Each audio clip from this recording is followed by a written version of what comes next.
14 number की ओवी। देखा विवक तव सुविमळ, तोची शुंडा दंड सरळ, जेथ परमानंद केवळ महासुखाचा। ये ओवी हम देखेंगे हिंदी में। देखो विवेकवंत सुविमल, वही शुंडा दंड सरल, परमानंद केवल महासुखों का। ये हिंदी में इसका अर्थ ऐसा है, महासुख के परमानंद की प्राप्ति कराने वाला निर्मल सुविचार ही आपका सरल शुंडा दंड है। ये ओवी बहुत ही अच्छी है। देखिए, ये ओवी में आता है कि विवेक। अब यहाँ पे विवेक यानी क्या? यहाँ पे ज्ञानेश्वर जी कह रहे, गणेश जी ये आपका जो शुंड है ये सरल है, और ये शुंड विवेक को दर्शाता है। अब विवेक यानी क्या हम देखते हैं। विवेक के कई अर्थ महान पंडितों ने भी अलग अलग किए हैं। वो क्या करते हैं विवेक का अर्थ? भाई विषय में अच्छा या बुरा विचार। हम कहते हैं ना, विषय लो, विषय में अच्छा सोचो। अच्छा सोचना यानी विवेक है, ये गलत अर्थ है। यहाँ पे ज्ञानेश्वर जी को ये अर्थ अपेक्षित नहीं है। ज्ञानेश्वर जी कह रहे हैं विवेक का सही अर्थ। विवेक का सही अर्थ है कि विवेक पहले जागृत किससे होता है? विरक्ति। विरक्ति विरक्ति यानी विरक्त रक्त भावाहा, विरक्त रक्त भावाहा यानी विरक्ति। अभी विरक्ति रक्त भावाहा यानी रक्त में से क्या जाना चाहिए? अभी अपने रक्त में, अपने खून में 3 गुण होते हैं। वो क्या है? वो कौन से है? तमोगुण, रजोगुण और सत्वगुण। तमोगुण ये जाना चाहिए, रजोगुण ये भी जाना चाहिए। क्या रहता है? तो शुद्ध सत्व गुण ही हमारे खून में रहना चाहिए, तो ही उसे विरक्ति कहा जाता है। अब ये रहने के बाद विरक्ति जब हमारे पूरे यानी हमारे खून में खाली शुद्ध सत्व गुण रह गए, विरक्ति पूरे शरीर में आ जाती है। इससे यानी पंच अग्नि साधन बन जाता है, उससे वैराग्य की निर्मिति होती है। विरक्ति से वैराग्य की निर्मिति, और वैराग्य निर्मिति यानी वैराग्य आने के बाद पूरे शरीर में, तब वैराग्य अग्नि यानी निर्मिति होती है। वैराग्य अग्नि यानी क्या? पहले वैराग्य, फिर अपने बुद्धि में जब ये अग्नि जाता है, यानी योगाग्नि जब अपने शरीर में बढ़ता है। अब मैं इसके योगाग्नि के बारे में मैं आपको बाद में डिटेल बताऊंगी। अभी इतना ही समझ ले, योग आग बहुत जरूरी है। योग या आग यानी योगाग्नि बहुत जरूरी है, और सही मायने में योगाग्नि के सिवा आध्यात्म नहीं। यानी योगाग्नि जब तक नहीं शरीर में, तप किसे कहते हैं? तपना। तप यानी तपना चाहिए, शरीर तपना चाहिए। ये कब तपता है? जब योगाग्नि शरीर में प्रकट हो जाए, तब ये शरीर तपता है, उसे ही तप कहा जाता है। वो आगे डिटेल आएगा, वैसे मैं आपको समझाऊंगी। अभी इतना ही समझ ले कि योग आग यानी योगाग्नि प्रकट होता है, और योगाग्नि से ही वैराग्य अग्नि प्रकट होता है। यानी बुद्धि में अग्नि चला जाता है, बुद्धि में वैराग्य अग्नि प्रकट होता है। इसे ही विवेक कहा जाता है। इसे विवेक कहा जाता है, यानी बुद्धि के जो क्लेश कल्मश है बुद्धि के जो भी विकार है वो निकल जाते हैं, बुद्धि शुद्ध हो जाती है और यही शुद्ध बुद्धि में विवेक की जागृति होती है, ऐसे ज्ञानेश्वर जी कह रहे हैं। यानी प्रथम विरक्ति, फिर वैराग्य और फिर बुद्धि में विवेक की जागृति होती है।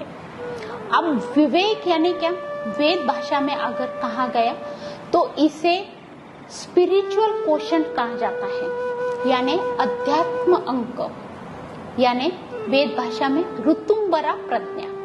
अब ये जो ऋतुम्बरा प्रज्ञा है, ये बुद्धि में इसकी जागृति होती है, यानी ज्ञान प्रस्फुटित होता है बुद्धि में।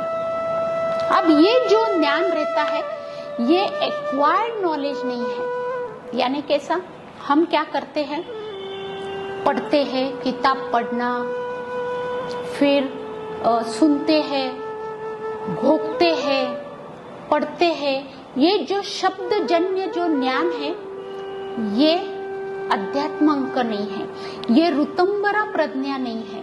ऋतुम्बरा प्रज्ञा यानी ऑटोमेटिक नॉलेज की, ज्ञान की निर्मित होना, ऑटोमेटिक प्रस्फुटित होना वो ज्ञान, यानी वो ज्ञान कब प्रस्फुटित होता है, जब बुद्धि शुद्ध हो जाती है, तब वो ज्ञान की निर्मित होती है। और वो जो ज्ञान है तब कुछ बात देखने की जरूरत नहीं है, और वो ज्ञान खाली सद्गुरु के आशीर्वाद से, सद्गुरु के कृपा से ही वो ज्ञान की निर्मित होती है। और इसमें अब विवेक के अलग अलग अर्थ आएंगे, तब मैं आपको उस ढंग से विवेक के अर्थ बताऊंगी। और गणेश जी, ये आपकी जो शुंड है ये विवेक को दर्शाती है। विवेक समाधि अवस्था में इसकी जागृति होती है और ध्यान अवस्था में इसकी शुरुआत होती है। जब आप ध्यान में बैठते हो इसकी शुरुआत होना चालू हो जाता है और समाधि अवस्था में इसकी बिल्कुल जागृति हो जाती है। अब ये जो इस ओवी में कहा गया है, देखो विवेकवंत सुविमल, वही शुंडा दंड सरल, परमानंद केवल महासुखों का, यानी ये विवेक की जागृति होने के बाद महासुख की प्राप्ति होती है विवेक से। अब ये महासुख की प्राप्ति कैसी होती है, जब विचार शून्य अवस्था आती है अपने बुद्धि में, कोई विचार नहीं, कोई कल्पना नहीं, कोई इच्छा नहीं, कोई वासना नहीं, तब ये विवेक की बुद्धि में जागृति होती है और उसकी जागृति होने के बाद ही हमें महासुखों की प्राप्ति होती है। अब महासुख यानी क्या, महासुख यानी सुख और महासुख, ये दो है। अब सुख ये खंडित हो जाता है कभी, सुख ये क्षणभंगुर है, सुख ये सांसारिक सुख है, सुख ये व्यवहार में हमें मिलता है। और ये हमें किससे मिलता है, तो वस्तु, विषय और व्यक्ति, ये तीनों से हमें ये सुख की प्राप्ति होती है। और ये खंडित हो जाता है क्योंकि विषय व्यक्तियों से प्राप्त होने वाला सुख ये परमानेंट नहीं रहता है, ये अखंडित ये सुख नहीं रहता है। हम खुद भी देखते हैं, हमें थोड़ी देर सुख की प्राप्ति होती है और तुरंत क्या आ जाता है सामने, दुख आ जाता है, ये परमानेंट नहीं रहता है। और महासुख यानी क्या, महासुख में हमें परमानेंट सुख की प्राप्ति रहती है। महासुख यानी परमेश्वर से मिलने वाला आनंद, उसे कहते हैं परमानंद। परमानंद यानी ईश्वर से मिलने वाला आनंद, ये अखंडित रहता है, इसमें हम अखंडित रहते हैं। ये आनंद ही ऐसा रहता है क्योंकि अंदर से ब्रह्म रस का स्त्राव होने लगता है और इस वजह से हमें परमानंद प्राप्त होने लगता है। परमानंद यानी अखंड आनंद, अखंड भगवान का यानी ईश्वर से प्राप्त होने वाला आनंद, सदैव भगवान की स्मरण रहना, उसे कहते हैं परमानंद। और इसमें परमानंद की प्राप्ति होने के बाद आत्मा में यानी आत्मा का प्रकाश बुद्धि में पड़ने लगता है, मन शांत हो जाता है, निर्विचारी मन हो जाता है और इससे ही परमानंद की शुरुआत होने लगती है। यही विवेक की निर्मिति है और ये विवेक की निर्मिति गणेश जी आपके कृपा से होने वाली है। इसलिए गणेश जी आपको मैं नमन कर रहा हूँ, शतशः नमन कर रहा हूँ, जिससे मुझे ये विवेक की जागृति मेरे बुद्धि में हो जाए, ये ऋतुंबरा प्रज्ञा मेरे बुद्धि में प्रकट हो जाए, ऐसे ज्ञानेश्वर जी कह रहे हैं। अब हम देखेंगे 15 नंबर की ओवी। तरी संवाद तोची दशन, जो समता शुभ्र वर्ण, देव उन्मेष सूक्ष्मेशन, विघ्न नाशक। अब ये हिंदी में ये ओवी कैसी है वो हम देखेंगे। संवाद सोहे दर्शन, जो समता शुभ्र वर्ण, देव उन्मेष सूक्ष्मेशन, विघ्न राज। इस ओवी का अर्थ ऐसा है हिंदी में, वैसे मतभेदों का परिहार करने वाला उत्तम संवाद, यह आपके सुंदर शुभ्र वर्ण दांतों का स्थान है, एवं उन्मेष या ज्ञान तेज का स्फुरन विघ्नराज गणेश जी के चमकते हुए सूक्ष्म नेत्र है। यहाँ पे उन्होंने समता, यानी यहाँ पे ज्ञानेश्वर जी कह रहे हैं कि समता क्या है ये मैं आपको बताती हूँ। जैसे पहले मैंने कहा है, अब हमको पहला मार्ग तो मालूम है कर्मकांड का मार्ग, दूसरा मार्ग जो है ये कुंडलिनी जागरण का मार्ग है। कुंडलिनी जागरण यानी सदगुरु से भेंट होना बहुत जरूरी है।